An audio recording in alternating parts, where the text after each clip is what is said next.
Welcome, everybody. I can see a few familiar faces. I'm Sarah Rickard and I'm manager of the network. The webinar today is hosted by the network, and we've got 3 people speaking. So you've met me, I'm the manager, and we've got Abby, who's going to come on next. She's our patient and carer involvement coordinator, and she works for us and is hosted by the Stroke Association. And then we're very lucky to have Mike Carpenter, who has got some lived experience, and he is co-chair of our patient and carer group. So we're going to be talking through different aspects of the toolkit. In fact, I think we've even got a slide on what we're going to be doing. So this is really the webinar is a short introduction, really, to talk a bit about the network's patient and carer group and why it's so important that we involve patients and carers when we're developing our stroke and neurological services. The information is not specific to Greater Manchester. We are one of the most advanced networks in the country in terms of development for stroke and definitely for neuro. But it's applicable to potentially other areas of the country and also other neurological conditions or other conditions, I should say. Some of the stuff is very much related to people with neuro conditions, but actually some of it can be applied in other areas. So we're going to talk about the toolkit and go through it, not in huge detail, but just to give you a bit of a flavour. And then Abby's going to talk a little bit about our experiences of how we've applied that into practice as a network. And we're also going to discuss how teams can approach some of the challenges to patient and carer or public involvement. So it's really going to be a short whistle stop. We're very happy to answer questions afterwards, or if you want to kind of come back to us about it, I'll perhaps put my email, or Abby can put her email in the chat. So if you want to ask follow-up questions, or if something springs to mind afterwards, then please feel free to get in touch. So the aim really is to kind of raise awareness and to help teams and areas to develop their own PPI agendas and activities, and really make sure that our services benefit from the voices of those who've got lived experience. So unless there's anything else I've got to say, Abby, have I got everything? Did I miss anything? No, great. So I'll move. I'll put myself on mute and I'll let Abby take over. Yeah. So first of all, just wanted to make sure we're all on the same page about what patient and carer involvement is. So what we're talking about today is working in equal partnership with people with lived experience. So by equal partnership, we mean giving up some control and being able to share the decision-making power with people with lived experience. By lived experience, we mean patients and their close support networks. So that's families or the people who basically the people who live a condition 24/7, who can't turn off from it at 5 o'clock. So it doesn't mean charities, health professionals, or the members of the public, paid carers. It's those people who can't turn off from it, who have the lived experience of a condition and our services. Looking through, if you're doing any reading about it or kind of looking online for it, you might see it being called PPI, so patient public involvement, PCI, patient carer involvement, or co-design and co-production, which are types of involvement. Generally, the text of it can be applied. Today we're talking about patient carer involvement, but it just, the name varies depending on context, but it's all pretty much the same thing. Okay, so I also just wanted to run through quickly. This is a ladder of co-production from Think Local, Act Personal. And it just shows how we can aim for the top of the ladder there, co-production and co-design. So at the bottom, I know that's white on yellow, which is quite hard to read, but at the bottom, we've got the doing to area. So that would be times where, taking our network, for example, we might tell patients and carers, this is some of the projects we're working on, this is some of the changes we're supporting. We might tell them why, but that would be about all that we did in the doing to area.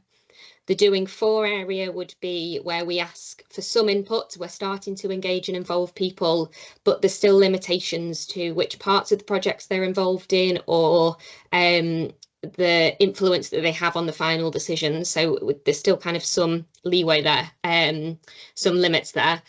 or at the top of the ladder, which is what we're aiming for, is this co-production and co-design. So that's the shared decision making. And that's where we might say, you know, we want to make some changes in this area. What do you think they should be? Or, you know, we might take on suggestions from them as well and work through things from the start. So we always want to aim to be as high up the ladder as we can. And that's just something you can have a little look on the link there, the ladder of co-production, and Think Local Act Personal's website for more. And we've also got links on our website about more about what patient and carer involvement is. But I will leave it there for today and hand over to Mike to talk about why it's important. Yeah, thanks, Abby. Just while we had the ladder on screen, we don't need to go back to it, but I just thought I'd stress that how much that really resonated so well with the group when we were able to see it outlined like that. Ultimately, we are people that are going through the experience of consuming the services that the NHS are providing from either our own conditions, or typically from a carer's perspective, it may be a partner or a close family member that's going to be doing that role day on day. For us, the ladder was something that we found to be so powerful, because ultimately, when we're looking at some of the things that the network are working on, we've been able to see through our own involvement over the last few years that we see things working the most effectively when things are being brought to us early doors. There's been so many projects where we've had a look at progress and we've said, have you not thought about this? Or we've given a little bit of an insight that's made so the people that are delivering that project reflect on it and go, do you know what? I've never really thought about it that way. And I think from us, because we've been able to see that, not all of the time, you know, we know that the people that are running these projects are very capable and very professional and very understanding. It's just that little extra piece, that little bit that we can add from our own experiences of being around, that sometimes just gets overlooked, or in some cases just taken for granted, that we just assume that that's something that we don't need to consider. Obviously not going to drill into any specific examples because I don't think that would be necessarily fair, but I can genuinely say to you a few times where I've seen someone come and present and go, oh, do you know what? That's a really good idea. Or I'll just take that away, and then they'll come back over a period of time and they'll talk about the things that are being addressed to say, right, we said that this was a challenge, we've gone away, we've had a look at it, and these are the new things that we're coming back with. And that really is that co-production in practice of us working together as a project, because we can help whatever's being worked on and we can provide some of that insight to make everyone's life so much better. Okay, thank you. Well, if you weren't already on board with patient care involvement, I hope Mike has persuaded you. I just wanted to introduce, first of all, the toolkit which we've launched recently.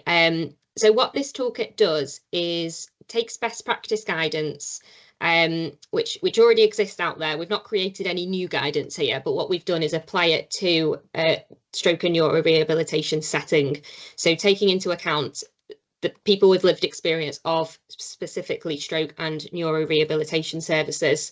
And we've also included some advice and reflections from our own team as well. So within the network, patients and carers that we've worked with, local clinicians across Greater Manchester, to give it some life and give it some some of our top tips from us having given it a go. So you can get the toolkit. The link's just at the bottom of the slide here, and it's also been posted in the chat. So yeah, if you're looking at starting off involvement but aren't quite sure how to, please do have a look at this, or perhaps you've given it a go and had difficulties in a particular area. Have a look through this, and perhaps our learnings and our experiences might be able to help. Oh, wrong way. Okay, so the toolkit, it talks about different areas of patient care involvement. So it runs through it in a step-by-step order, but what it does do is, as I've said, focuses on some of our learnings. And I just wanted to pick out a couple of topics today to talk about in more detail. But before I do that, I'll just introduce what involvement looks like within our network team. So we've got me in post. I'm the Patient and Carer Involvement Coordinator, and I'm the product of a collaboration between Stroke Association and the network. So I sit in the network team. I'm the Involvement Coordinator within the network, but I'm also a Stroke Association employee. So I can access all the resources, support communities for involvement through the Stroke Association as well, which has really just helped us to maximise the expertise and resources there. When we've come across challenges, it's just meant we're able to understand a bit more widely, look at more learnings. So that's been a really useful collaboration. Aside from myself, also just wanted to introduce the two mechanisms for involvement within the network then. So we've got a patient and carer group, and we've also got patients and carers who support individual projects. Mike's the chair of our patient and carer group, so I didn't know if you wanted to come in, Mike, just to introduce what the group does. Yeah, of course. So what you've got is a nice picture of us all on screen. You might be able to spot Abby and I on the left and right. Sarah would be in the picture, but she was holding the camera. So what we had previously, going back a couple of years, was we had individual groups for neuro, of which I was the chair, and stroke, of which Nick was the chair. And Nick's in the foreground with the glasses, if you were interested on that photo. And what we realised was there was quite a lot of crossover that was happening. Because ultimately people that are affected by stroke and people that have neurological conditions, there tends to be quite a lot of commonalities about the support that's needed. So what we were noticing was a lot of crossover that was going on, of lots of, well, the stroke group said that they needed to do it that way, neuro group wanted to do it this way, and it was all kind of happening in the same way. So as of this year, we decided to merge together. And the purpose of the group really is to try and get a little bit more of an experience generally across the board. So stroke obviously impacts people in all kinds of different ways, but then we've got different layers of people with neurological conditions. So I personally am living with multiple sclerosis, as are a few of the members of the group. But typically in neuro, we see a lot of people with acquired brain injury or spinal injuries, but then things like Parkinson's and those sorts of conditions are on there too. And ultimately, because we're all at different stages of our own experience, we may have touched on different parts of different services at different times. We can provide a lot of insight that wouldn't be available anywhere else when we're sort of looking at these overarching network projects. And then to Abby's point here about sort of other work streams, we can see individual projects that are a lot more tailored towards individuals, or might have some commonalities around things like balance would be a good one, or bladder and bowel function. Just try and think about things where people may have individual experiences and they may be able to bring more of an experience to those individual projects. Now, typically what we've got on screen here are the core group of the patient and carer group itself, but we do know that there are other people on the periphery that do have more individual experience that we can lean on in individual projects. So even though this group is reasonably small, I think we've got about 20 members total there or thereabouts, the network is much wider than that. We have our own individual networks that we can build and draw on. So if there is something that's specific, that's very isolated in one area, then we've got enough of contact across the board to try and get more people in. Yeah, and I think having that group there as well it's an opportunity for us as a network to take projects to the group, but it also offers that opportunity for members of the group to understand what sort of things the network does and bring projects to us as well, which at the start of this year, when we had our first merge meeting, was a really good opportunity for people to share those experiences and for certain things to come up, and which were common across the group, for them to suggest to the network that the network should be doing some more work on as well. So yeah, the group's really good for that aspect. The individual projects are good in terms of our group meets 5 times per year. So when we're looking at working right at the top of that ladder, that can be quite hard to link in with all the key decisions for a group which meets 5 times per year. So that individual project support just means that we can touch base more and be more in tune with people's individual support needs, and more flexible to the people that are involved in that specific project, and link them in more frequently as well. So the balance of the two works quite well for our network. Okay, so the two aspects I wanted to talk about, the first one of which is working together. So we've got a quote here from NIHR, which is a really good resource if you're looking for any more information. Do have a look on their website.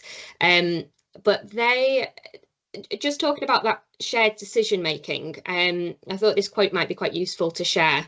So during a project, power between individuals might fluctuate depending on the expertise required. So when we talk about shared decision making, it might be that at some point we're leaning more on learned experience, at some point we're leaning more on lived experience.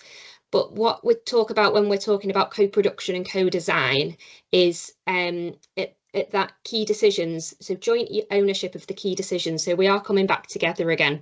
You know, a project might have a lead, we might fluctuate around, but during the key decisions, those should all be shared decisions. And I think my message here is that if you're looking at giving involvement a go, do make sure that you're prepared to give up some of that decision-making power. It's when, you know, if we're holding on to that power and the final decision still lies with staff, that's when involvement can become tokenistic. So it is important before you get started to make sure that you are truly open to working together. There's a couple of different things through the toolkit, a couple of different tips here, but a few I just thought I'd highlight today is feedback. So two-way feedback. It's useful throughout a project to keep that open communication with people about how you're working together. Be prepared to make changes based on what could be more useful for the person you're working with. And we as a network as well, we found it quite useful in terms of giving feedback about what's been done based on what's been said has been quite empowering for the people we're working with. So having that tangible, especially with our group members where a project might come, but then it's a little while before we meet again, having something tangible to say, you suggested this and this is the outcome of that. It's quite empowering in terms of knowing that their words have meaning as well. Being mindful of the changing nature of conditions. So as Mike mentioned, we've got about 20 people. I think we're at 17 at the moment actually in our patient care group, but we only normally have about 8 people coming to group. And another example would be we've had an MND project recently where we had one person with lived experience of MND in the project who fell ill on a key date in terms of the decision making. So we missed that lived experience. So just being mindful of being able to be flexible. When we're working with stroke and neurological conditions, they can, as I'm sure you all know, they can fluctuate quite suddenly. And just being mindful of that going into working together can help to take the pressure off as well. And finally, I'll just add from our experience with our the individual projects, one way in which we get people involved in those is through emails, which I'll send out monthly, which runs through what the current opportunities are within the projects that the networks are working on. And we were getting quite low engagement from those. So just having the conversation with the people who were receiving those emails about why the engagement was low meant that we were able to have some quite specific topics. You know, one person was saying, I need to have time booked in my diary to read through an email. So now we send them out at specific times. Somebody else was saying, I wasn't sure that I didn't want to commit and then drop out later, so I didn't commit. And just being able to have some of those open conversations about people's quite specific worries has really helped the engagement go up. So again, deciding together how you'll work together, that co-designing of the PPI structures, patient care involvement structures, has been really useful for us. I think with all of this, in terms of working together, the main message is just about having that open communication together. And yeah, Mike reminds us that people want to be involved, so not being afraid to ask too much as well, but also the communication there can just help in terms of making sure that we're not bombarding people, we're asking but they feel confident to say, you know, that's too much for me at the moment, or I'm going to have to drop out of that bit. And just that open communication can help with the working together. Yeah, absolutely. Did you have anything to add there, Mike? only really just to support those points. I think, Yeah. you know, especially where we'd had some poor uptake on some of the projects, it was very much about being clear around, you know, there's no pressure around it. And if it becomes a conversational piece, ultimately you're dealing with human beings at the end of the day. And if you treat people like human beings, then you get the best out of them. So we found that that's worked quite effectively when we're trying to get people back on board, just explaining a little bit more about what our expectations are. And the second thing I wanted to chat about was recruitment, which it is a challenge for our network as well. In the toolkit, there's quite a big section actually about different tips and advice and learnings about recruitment. So there's a couple listed here, but it is an ongoing process. Yeah, I just suggest before you start being clear on what it is that you want from the involvement. You know, if you've got some aims in mind, whether that's quite a broad aim or a specific aim, what is it that the patient and carer involvement is bringing to that? It can be quite difficult sometimes if you want to work at the top of the ladder. We talk about asking quite broad questions and letting patients and carers lead the way, but other times some more tangible questions and a more tangible aim, and you know, bringing it smaller can hook people in a little bit more. So we tend to have higher uptake on recruitment for our project work than we do for the group, because the project work has got a bit more of a specific thing, and oh yes, I'm interested in that one aspect, rather than our group, which varies the content more. So yeah, it's, you know, it'll depend project by project what your aims are on that, but just being wary of what it is that you're offering and what it is that you're asking for. Getting the opportunity in front of the right people. So recruitment is more than a social media post. It's about having those conversations, using links you already have. I think we're all more susceptible to and more engaged in things when we hear about them from people that we're already in contact with and already familiar with. So yeah, being aware of who it is that you're looking for, thinking in advance about diversity, accessibility, inclusion, who it is that would be the right people for your aims, and then what links do you already have? If you don't have links, is it worth just spending some time building those links? Yeah, and the conversation I've had recently for the network has been around, sometimes with our links we're always asking, but is it worth just having more updates and keeping the conversation open so that when an ask comes in, people are already aware of what we do and who we are, rather than it coming out of nowhere. So that's something that might be worth considering within your own projects as well. And the incentive, financial incentive is a big one. In the network at the moment, we're not currently in a position to pay for involvement, but it is being talked about more and more, and there's NHS guidance linked within our toolkit. But non-financial incentives are a big one as well. You know, I think we've got a lot of people who get involved with us because they want to give back, they want to make changes. It can be quite an empowering experience for people, and can support mental health, just being around, although it's not a support system, and being around other people who have had similar experiences can also support people. So just thinking around who it is that you want to involve, what's the incentive for them, what can you offer them? Even if with our group, you know, we offer a free lunch, that's another incentive. So just having a think around those things as well when you approach recruitment, so that you can be quite clear in your messaging. And patience, it's not an overnight, as I said, it's not likely to be a social media post that has loads of responses to.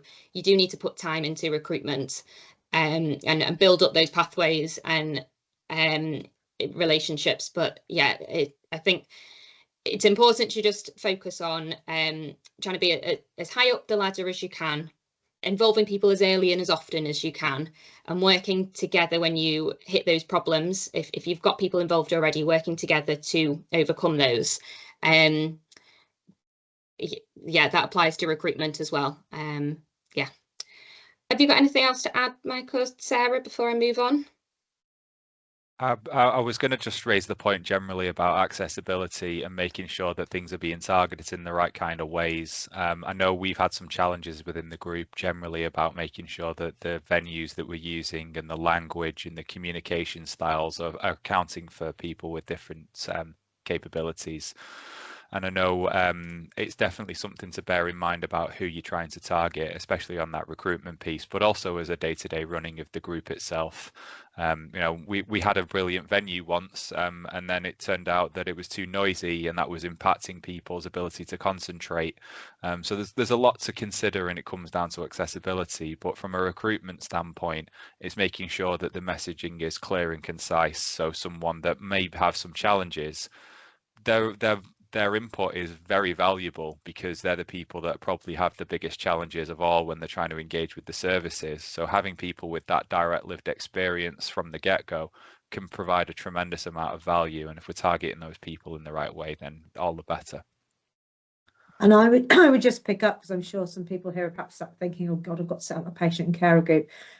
You don't have to, and sometimes that can be, it can be time consuming, and it does require expertise sometimes, and also time and energy. But actually, there are plenty of groups out there, and particularly thinking about engaging with people who may be more difficult to reach usually, and don't usually get involved with this sort of thing.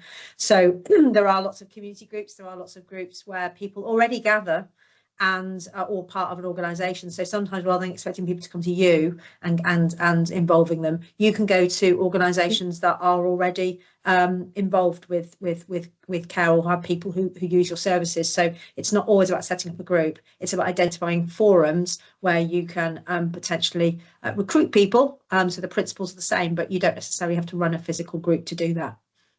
So in terms of wrapping up, I know we've got a minute or two. We haven't had any questions, which means we've either accidentally turned the question function off, which I'm hoping we haven't, or we've managed to cover everything. There's a lot more detail in the toolkit. A lot of these different areas, we talk quite a lot about inclusion, accessibility, which are two different things, and some of the details about running groups, running meetings, use of terminology, and things like that. There's lots of sort of quick tips. We're not the experts, as I said. Some of this has been learned from us as we go along. We do live in a very diverse area in Greater Manchester, so we have had to think more deeply perhaps around how we might engage with people who are more likely to be excluded. So that's often related to poverty, or related to perhaps people's particular characteristics. So that's something you might need to think about if what's your local population like. I'm conscious we've sort of finished in terms of time, so I think probably we'll end it here, Abby. And if anybody's got any other questions or wants to have a sort of a chat about it, yeah, so the link should be at the top. Just looking at Philip's question, the link in the toolkit in the chat, it's right at the top. I'm just conscious if you haven't joined, I'll repost it, or Abby, if you could perhaps repost it now, then that'd be great. We're going to send out an email with all the information anyway, which will include the links to the recording and links to the toolkit. But if you want to access it now, it's on our website in the patient and carer section. So thank you for joining us today. As I said, we really want to try and promote more engagement. We're involved with a couple of pieces of work. I certainly was involved in a project yesterday that's around the multiple sclerosis pathway with Mike, and we've had some really invigorating discussions, because we've got lots of people with lived experience in the room, and it makes a massive difference. So I'd encourage you all to go away and have a think. And as I said, Abby's email address is in the chat. If you've got any questions, then I'm sure she would be delighted to answer them. So thanks for coming today, and we'll see you soon.